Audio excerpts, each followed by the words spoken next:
Ladies and gentlemen, fight fans all around the world, from the sunny Caribbean, you are watching What You Need. Today we're going to look at three boxers during the era between the late 1950s to the 1970s. And some of them shared the same division for a period of time. Let's start off with the Nigerian boxer Dick Tiger, who was a three-time two-divisional world champion. He had his first shot at a world title back in 1962 versus Gene Fullmer, the legendary Gene Fullmer, who defeated Sugar Ray Robinson twice, drew with him once, and lost to him once.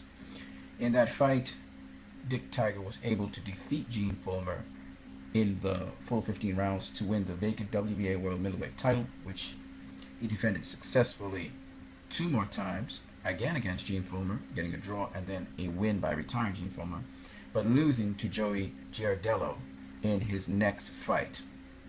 He would rematch Joey Giardello in 1965 to win by unanimous decision and regain the undisputed middleweight championship of the world. He would then face Emil Griffith the following fight, with his defense that is, and lose to him. He would move up in weight to light heavyweight and face the champion Jose Torres, defeating him by unanimous decision, rematch him and defeat him again, and be successful in his next defense before losing to Bob Foster in 1968. Emil Griffith was a six-time three-divisional world champion. He started his career back in 1961 when he defeated Benny Kid Barrett for the world welterweight title. He would then have some successful defenses, at least one, before losing to Benny Barrett in 1961. He would rematch Benny Barrett yet again in 1962 and defeat him, and then get a win over Ralph Dupas in his next defense. He would move up to light middleweight and face Ted Wright, defeating him by points in a 15-rounder. He would then face Jose Fernandez at welterweight, and he would have a knockout win against him in 1962, face a light middleweight contender for his championship belt in 1963 and defeat him by knockout as well. So he was actually a joint belt holder within that small space of time between 1962 to 1963, holding titles both in light middleweight as well as in welterweight. He would lose his welterweight title to Luis Manuel Rodriguez, but regain it in the same year, 3 months later, against him in a rematch. He would go on to rematch the same gentleman and then successfully defend his title 1, 2, 3 times before moving up to middleweight and facing Dick Tiger, where he got a unanimous decision win over in 1966. He would then face Joey Archer, the #1 contender at the time, and defeat him twice, both the first time by majority decision and the second time by unanimous decision. He would finally lose his world middleweight title to Nino Benvenuti in 1967.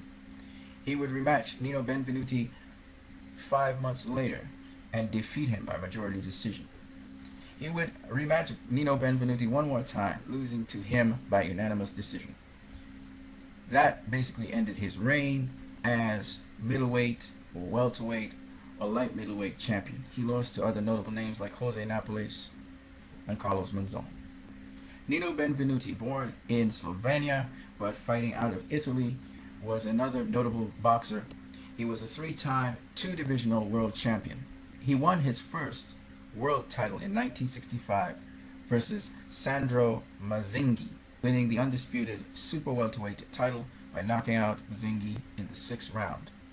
He would go on to defend this title against Zango Mazzinghi in a rematch, successfully winning that one, and then he would lose it to Ki-Soo Kim in 1966. He would move up to middleweight and have a notable win against Emil Griffith in 1967, winning the undisputed middleweight championship of the world.